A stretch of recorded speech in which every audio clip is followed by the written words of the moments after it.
It wasn't the smell of her perfume that hit me first. It was the cologne. Sharp, musky, unfamiliar, and so glaringly out of place in my home. My stomach churned the moment I stepped through the door, my briefcase still in hand, my thoughts still full of the mundane grind of my day. The house was too quiet for 6 in the evening, save for a faint rustle upstairs. I froze, my fingers still gripping the brass handle of the front door as the realization sank in. I wasn't alone in this house, and neither was she. I set my briefcase down carefully, the soft thud of it on the hardwood echoing louder than it should have. My heart pounded in my chest as I walked toward the stairs, each step feeling heavier than the last. A shadow moved across the wall at the top of the landing, fleeting but unmistakable. It wasn't hers. Or was it? My mind raced, grasping at straws, desperately searching for an explanation that didn't feel like betrayal. Maybe she had a friend over. Maybe. But the scent of that cologne told a different story, one I wasn't ready to face. Halfway up the stairs, I heard laughter. Her laughter, soft and lilting, the sound that used to make my heart swell. Now it sent a jolt of ice through my veins. It wasn't just the laughter, though. It was the tone. Relaxed, carefree, familiar in a way that didn't belong to us anymore. I stopped on the last step, my hand gripping the railing so tightly my knuckles turned white. From this vantage point, I could see the door to our bedroom. It was slightly ajar, the crack wide enough to reveal movement, a glimpse of limbs entangled, a brief flash of her hand trailing down a figure that wasn't mine. My world shifted in that moment. The air felt heavy, my breath shallow. I told myself to turn away, to leave before I saw something that would rip me apart, but my legs refused to move. Rooted in place, I stood there, watching as shadows merged and separated. I felt like a ghost in my own life, a silent spectator to a scene I never thought I'd witness. Every fiber of my being screamed at me to do something. Burst through the door, demand answers, confront the man who dared to invade my sanctuary. But I stayed frozen, a coward to my own emotions. The sound of her voice cut through the stillness, muffled yet intimate. She said something, and he responded, his voice low and gravelly, carrying a confidence that grated against my skin. They laughed again, the sound a dagger twisting in my chest. I couldn't see his face, but I didn't need to. He was a stranger, an intruder, yet somehow he fit into this space as if he belonged, as if he had taken my place. The weight of it all bore down on me. The betrayal, the loss, the shame. I didn't know how long I stood there, staring at the sliver of light spilling out from the bedroom door. Time seemed to stretch, each second a lifetime. Finally, my body moved, almost of its own accord. I backed away, step by step, until I reached the bottom of the stairs. My hands were shaking, my breath shallow and rapid. My mind felt like a storm, chaos swirling with no sense of direction. I grabbed my keys from the hook by the door and slipped out into the evening air. The cool breeze hit my face, but it did little to soothe the fire raging inside me. I got into my car and started the engine, my hands gripping the wheel as I sat there, unmoving.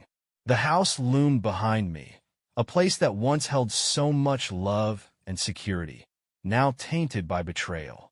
I couldn't stay. Not now. Not yet. The drive was a blur. I don't even remember how I ended up at the park, its empty benches and darkened pathways offering no comfort. I parked under the glow of a flickering street lamp and turned off the engine. The silence was deafening, the absence of her voice, her laughter, now a haunting void. My thoughts spiraled as I sat there, trying to make sense of it all. How long had this been going on?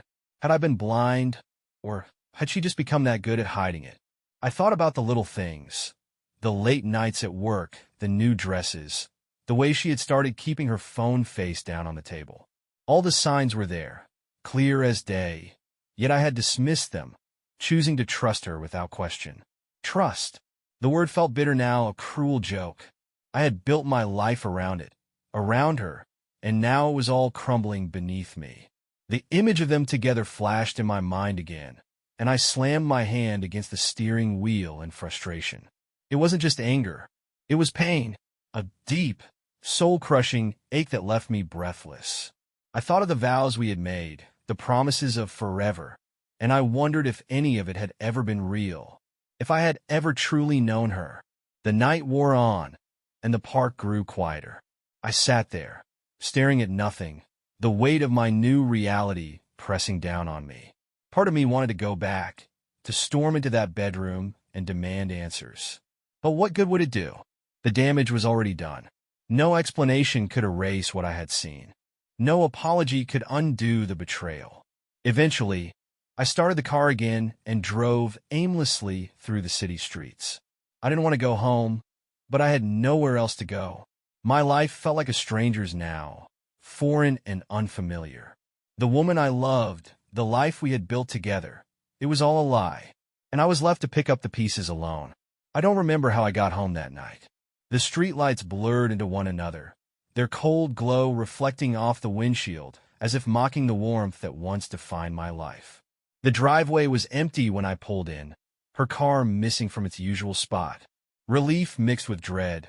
I didn't want to face her, not yet, but the thought of where she might be, or who she might be with, twisted my stomach into knots. The house was eerily silent when I stepped inside. It felt different now, stripped of its sense of comfort. The air carried a weight I couldn't shake, as though the walls themselves were aware of the secrets they harbored. I left the lights off, not wanting to illuminate the emptiness around me, and sank into the couch. My mind replayed the scene from earlier, the laughter, the shadows, the unmistakable intimacy. It was a film I couldn't stop, every frame a fresh stab to the heart. I told myself I wouldn't wait up, that I didn't need to hear her excuses, her attempts to explain away the unexplainable. But deep down, I knew I wasn't strong enough to ignore it. I needed answers, no matter how much they might hurt. Hours passed. I didn't even notice when I dozed off, the exhaustion of the day finally pulling me under. When I woke, the faint hum of an engine broke the stillness. Headlights sliced through the darkness, and moments later, the familiar sound of her heels clicked against the pavement. My pulse quickened, and I forced myself to sit up, every muscle in my body taut as a bowstring. The door opened quietly, and she stepped inside, her silhouette framed by the soft glow of the porch light. She didn't notice me at first, her focus on slipping off her heels and setting her bag on the entryway table. She moved with practiced ease, as though everything about her night had been perfectly normal. It was that casualness that infuriated me, the ease with which she carried herself, completely unaware or uncaring that her world was about to shatter. I cleared my throat, the sound breaking the silence like a gunshot. She jumped, her eyes snapping to mine. For a moment, her expression was unreadable, a mixture of surprise and something I couldn't quite place. Guilt, perhaps? Or fear? I couldn't be sure, but it didn't matter. The words I had been rehearsing all evening stuck in my throat, replaced by a wave of raw emotion I couldn't contain. "Where were you?" I asked, my voice low and strained, trembling with the weight of suppressed anger and heartbreak. She hesitated, her mouth opening and closing as if searching for the right lie. That pause was all I needed. I stood, crossing the room in a few quick strides, my gaze locked on hers. "Don't lie to me. I saw you." Her eyes widened, and for the first time, I saw a crack in her composure. She stammered, words tumbling out in a jumbled mess, none of them making any sense. She wasn't denying it, though, and that was all I needed to confirm what I already knew. The anger rose like a tidal wave, drowning out the pain for a brief moment. "How long?" The question came out sharper than I intended, but I didn't care. I needed to know. Her silence was deafening, a confession in itself. When she finally spoke, her voice was barely above a whisper, her words cutting through me like glass. "It wasn't supposed to happen. I didn't mean for you to find out." I laughed then, a bitter, hollow sound that echoed through the room, as if it made it any better, as if her intentions could somehow erase the betrayal etched into my soul.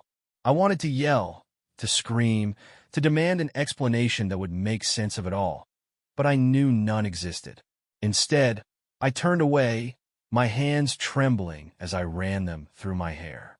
She tried to explain, her voice wavering as she spoke of loneliness and disconnection, of needs unmet and feelings unspoken. But her words were like static, meaningless noise against the roaring storm in my head. Each sentence felt like an attempt to shift the blame, to justify the unjustifiable. The more she spoke, the more I felt the distance between us grow, an unbridgeable chasm carved by her actions. I didn't respond. I couldn't.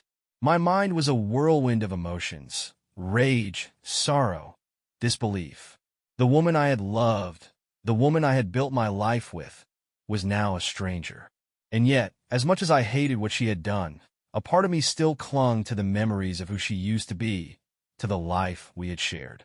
Finally, the words I had been dreading escaped her lips. She wanted to work on us, to fix what was broken. Her tone was desperate now, her confident exterior crumbling under the weight of my silence. She promised it was over, that it had meant nothing. But how could I believe her? How could I trust a single word after everything I had seen? I met her gaze, my eyes burning with unshed tears. "You didn't just break my heart," I said. "You destroyed the foundation of everything we built together. And I don't know if that's something I can forgive." Her face crumpled, and for the first time, I saw genuine regret. But it was too late. The damage was done, and no amount of apologies or promises could undo it. I turned and walked away, leaving her standing in the dimly lit room, the weight of her betrayal hanging heavy in the air. I didn't sleep that night. The bedroom felt like a crime scene, the sheets and pillows tainted by what I now knew. I had retreated to the guest room, but even there, the weight of her betrayal followed me like a shadow. Lying on the small, lumpy bed, I stared at the ceiling, my mind replaying the confrontation over and over. Her words, her excuses, her tears, all of it felt like static, meaningless against the reality of what she'd done. The sun crept through the blinds, the soft glow of morning casting long shadows across the room. I hadn't even noticed the passage of time. Every moment felt the same, stagnant and suffocating. My thoughts were a whirlwind, circling the same questions that had haunted me since I first saw them together. How long had this been going on? Was it something I did or didn't do? Had she ever truly loved me? Or had it all been a facade, a hollow performance in the theater of marriage? I thought back to when we first met, the way her laughter had lit up the room, how her smile had felt like sunlight breaking through clouds. We were inseparable back then, a team against the world. I loved her with a depth I hadn't known was possible. And I believed, foolishly perhaps, that she felt the same. But now, every memory, every shared moment, was tainted by doubt. Had she been thinking of someone else when she kissed me goodnight? Had her laughter, once so full of joy, been masking a growing discontent I failed to see? The nagging thought that this might be my fault crept in, uninvited and unwelcome. I replayed every argument, every moment of distance between us, trying to pinpoint where we had begun to unravel. Was it the late nights at work, the weeks I spent too tired to notice her new haircut, or the way she'd been quieter lately?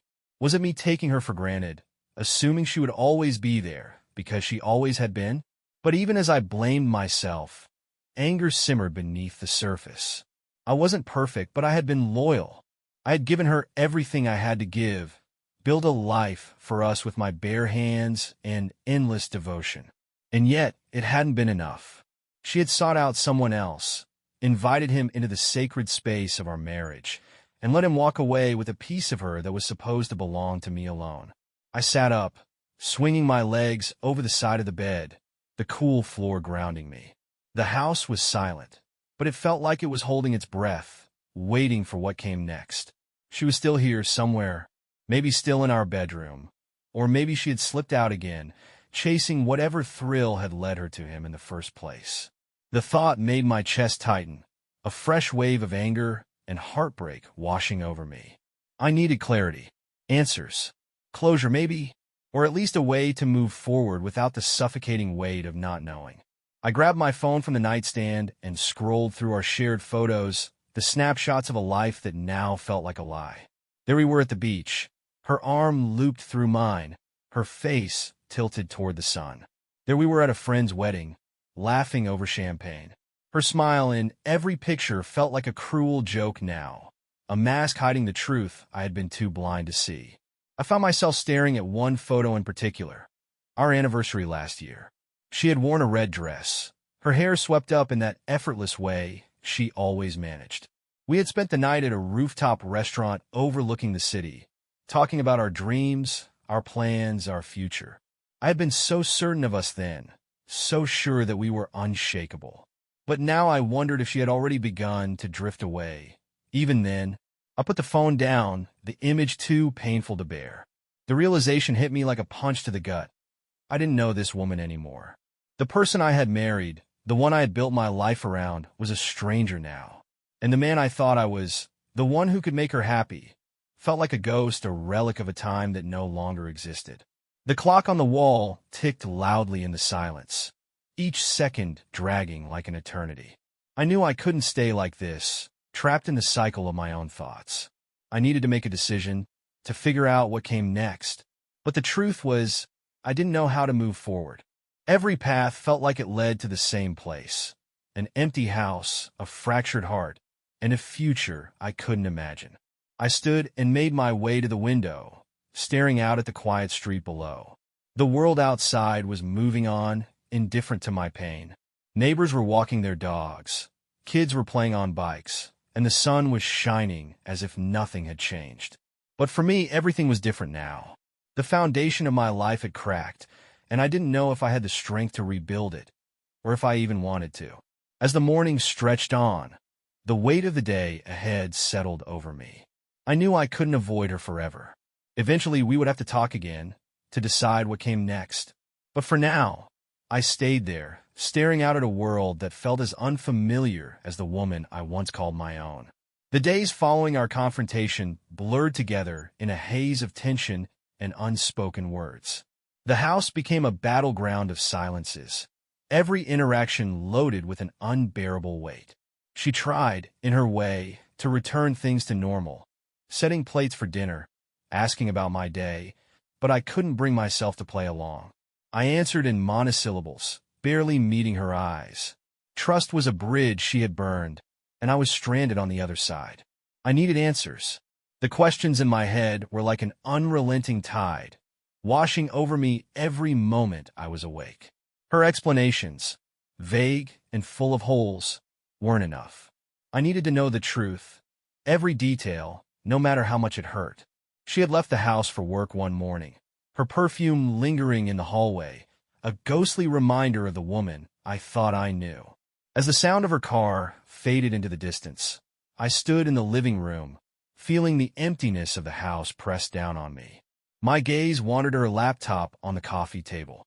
It was an older model, one she rarely used except for work, but it was there, and so was my opportunity. I told myself I wasn't crossing a line. She had already crossed it the moment she let someone else into our lives. This wasn't about revenge or snooping. It was about survival. I needed the truth to find a way forward. I sat down, opened the laptop, and held my breath as it booted up. The login screen appeared, and I hesitated. Would she have changed her password? Would she even bother? I typed in the combination I had known for years, the date of our anniversary and her favorite number. The screen unlocked, and I exhaled sharply, my heart pounding as if I had broken into a vault. The desktop was cluttered with folders and files, a chaotic mess that mirrored the turmoil in my mind.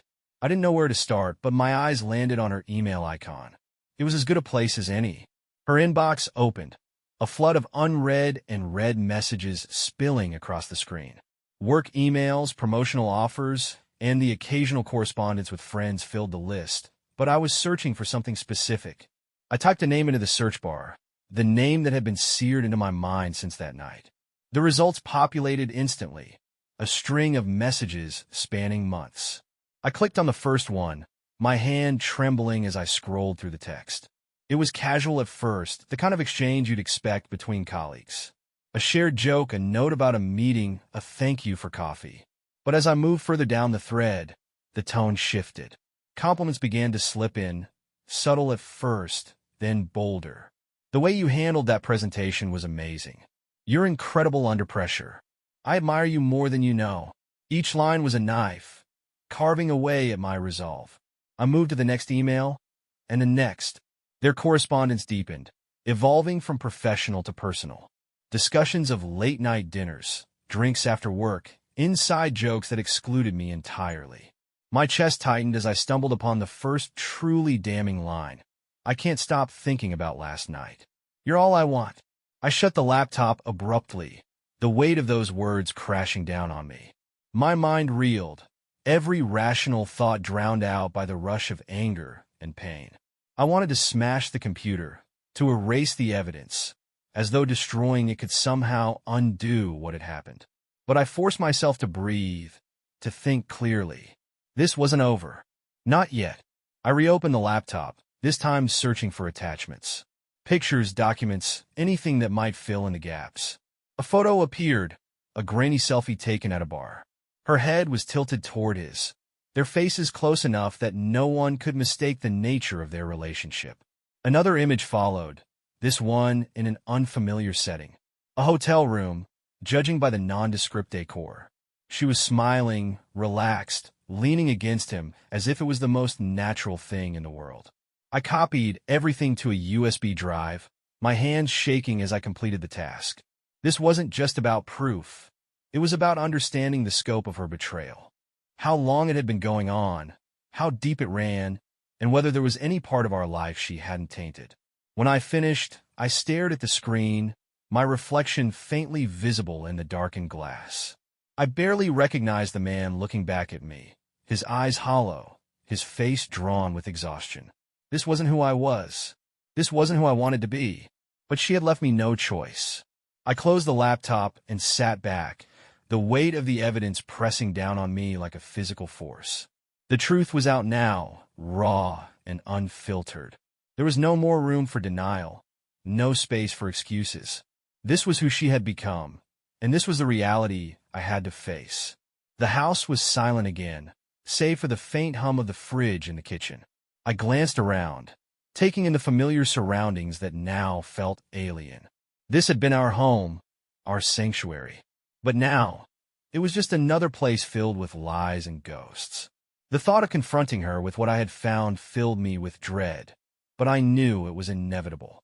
For now, I tucked the USB drive into my pocket and stood, the chair scraping against the floor as I pushed it back. The weight in my chest was heavier than ever, but my resolve was stronger. This wasn't over, not by a long shot. I waited until she came home that evening, the house bathed in the soft glow of early twilight. The USB drive felt like a stone in my pocket, its weight a constant reminder of what I now knew. She entered the house with the same air of practiced normalcy she had worn since the night I caught her. Setting her keys and purse down, she glanced at me, her expression guarded, as though sensing the storm that was about to break. I stayed silent at first, watching her move through the space that used to feel like ours, but now felt like hers alone. Her presence filled the room, yet I felt the chasm between us widening with each passing second. I had played this moment out in my mind all day, rehearsed what I would say, how I would confront her with the evidence. But now, as she stood before me, the words felt inadequate. She finally broke the silence, asking how my day had been, her voice a brittle attempt at casualness. I didn't answer. Instead, I stood, pulling the USB drive from my pocket and holding it up. Her eyes darted to it, confusion flickering across her face before settling into something else. Recognition. Fear. I told her I knew everything. The emails, the photos, the messages exchanged in the shadows of a life we had built together. Her face drained of color, and she took a step back as though the physical distance could somehow shield her from the truth now laid bare. For a moment, she opened her mouth as if to speak, but no words came out. The silence stretched between us, heavy and suffocating. I demanded to know why. It wasn't an accusation or a plea. It was a desperate search for understanding, for some explanation that could make sense of the chaos she had unleashed in our lives. Her gaze dropped to the floor, her hands trembling as she gripped the back of a chair for support. She mumbled something about feeling lost, about needing something she couldn't find with me. But her words felt hollow, rehearsed, like she had told herself the same lies so many times they had become her truth. I pressed her, my voice rising despite my best efforts to remain calm. Was it my fault? Had I driven her to this? She looked up then, her eyes glistening with tears, and said it wasn't about me. It was about her, about the emptiness she couldn't fill, the restless ache she didn't know how to quiet. But her confession did little to soothe the storm within me. If it wasn't about me, why had she dragged me into her unraveling? Why had she chosen to break us both instead of facing her demons alone? When she finally looked at me, her face was a mixture of regret and defiance. She said she hadn't planned for it to happen, that it had started small, a few conversations, shared laughs over drinks, and had spiraled out of control before she realized what was happening. But even as she spoke, I saw the cracks in her story. She hadn't just stumbled into this. She had made choices, deliberate and calculated, every step of the way. I told her about the photos, the messages, the late-night rendezvous in hotel rooms. Each word was a nail in the coffin of whatever remained between us. Her tears came then, slow at first, then spilling over in a torrent. She begged me to believe her, to give her a chance to make things right. But how could I? The foundation of our life together was shattered. The trust that had bound us reduced to ashes. She said it was over, that she had ended it the moment I found out. But her words rang hollow, empty promises falling on deaf ears. It wasn't just the affair that had destroyed us. It was the deceit, the lies she had woven into the fabric of our marriage. How could I ever believe her again, knowing what she was capable of hiding? I asked her if she loved him. The question hung in the air like a loaded gun, and for a moment, she said nothing. Then quietly, she shook her head. No, she said, it wasn't love. It was escape. That word, escape, cut deeper than anything else. Escape from what? From me? From the life we had built together? From the promises we had made? I told her I didn't recognize her anymore. The woman standing before me was a stranger, a shadow of the person I had fallen in love with. She tried to close the distance between us, reaching out as though a touch could erase the wounds she had inflicted. I stepped back, the space between us a barrier she couldn't cross. Her sobs filled the room as she begged me to forgive her, to give her another chance. But I couldn't. The love I had for her, the trust one had placed in her, was gone, burned away by the fire of her betrayal. I told her I needed time, space to figure out what came next. She nodded, her face crumpling as she realized there was nothing left to say. I left her there, standing in the dimly lit living room, her tears soaking into the silence. As I walked out the door, the weight of everything she had done pressed down on me. This wasn't just the end of a chapter. It was the end of an era, the life I had known reduced to rubble. And as much as I hated her in that moment, I hated the emptiness she had left behind even more. I spent the night in the guest room, staring at the ceiling, the dull hum of the air conditioning, the only sound breaking the silence. The walls closed in around me, a suffocating reminder of the life I no longer recognized. Sleep was impossible. Every time I closed my eyes, I saw her face, smiling, laughing, but not with me. The weight of what I had to decide pressed down like an anchor, pulling me deeper into a place I didn't want to be. By morning, the house was still. I could hear her faint movements from the kitchen, the clinking of dishes, and the sound of water running.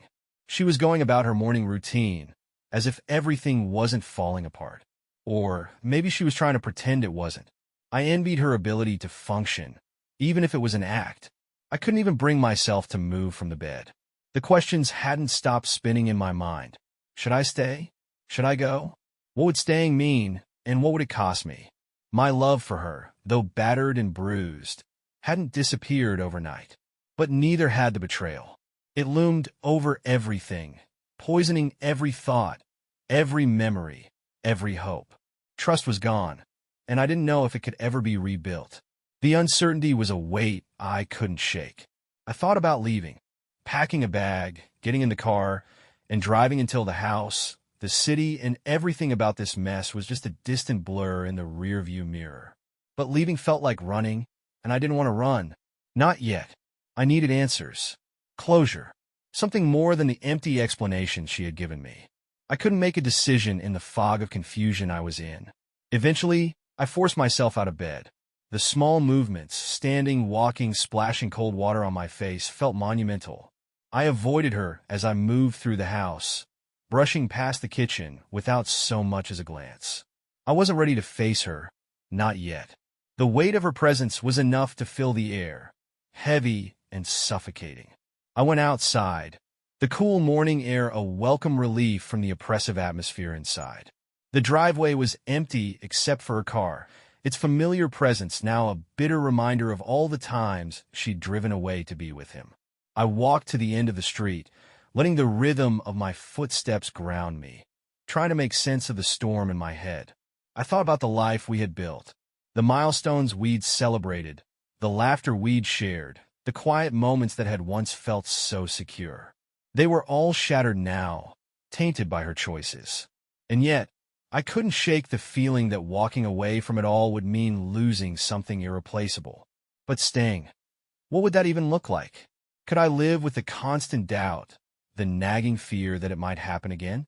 When I returned, she was sitting on the couch, her knees drawn to her chest, staring out the window. She looked up when I walked in, her eyes swollen from crying. The silence between us was unbearable, a chasm too wide to bridge with words. I stood there for a moment, the weight of my decision pressing down on me.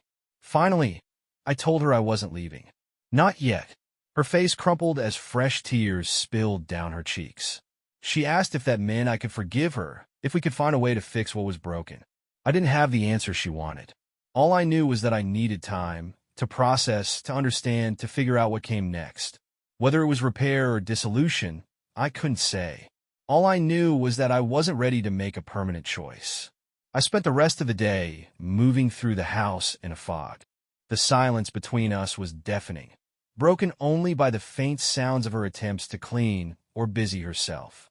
She kept glancing at me, her expression a mixture of hope and fear, as though she were waiting for me to speak, to say something that would make it all okay.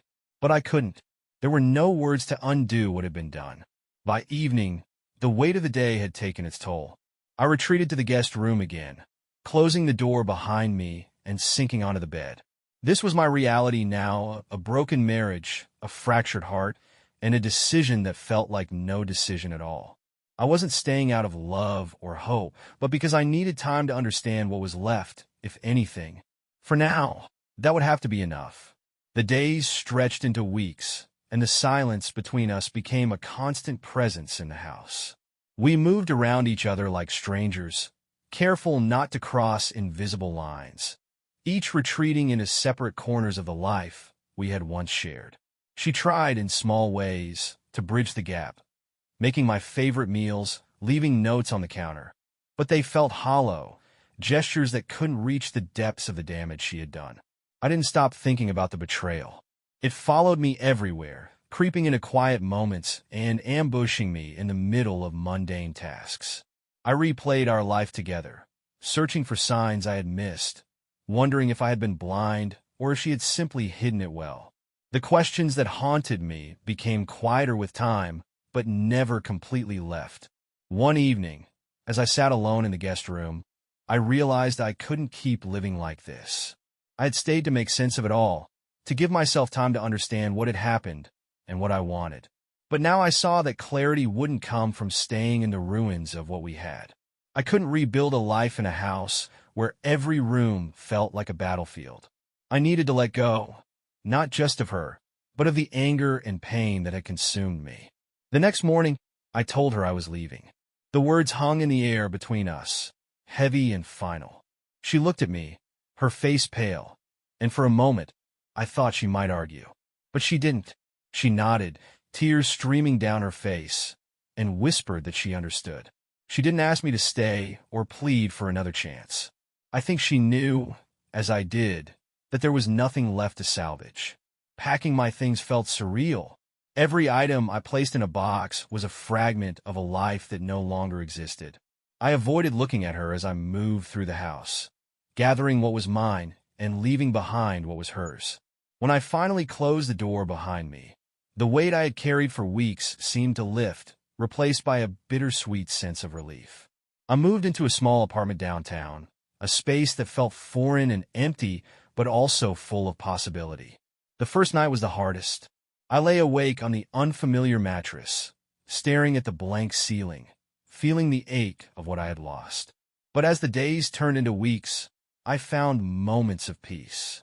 The solitude, though daunting at first, became a refuge, a chance to rediscover who I was without her. I focused on rebuilding, not just my life, but myself. I took long walks in the evenings, letting the rhythm of my steps clear my mind. I reconnected with old friends, people I had drifted away from during the years I spent so wrapped up in my marriage.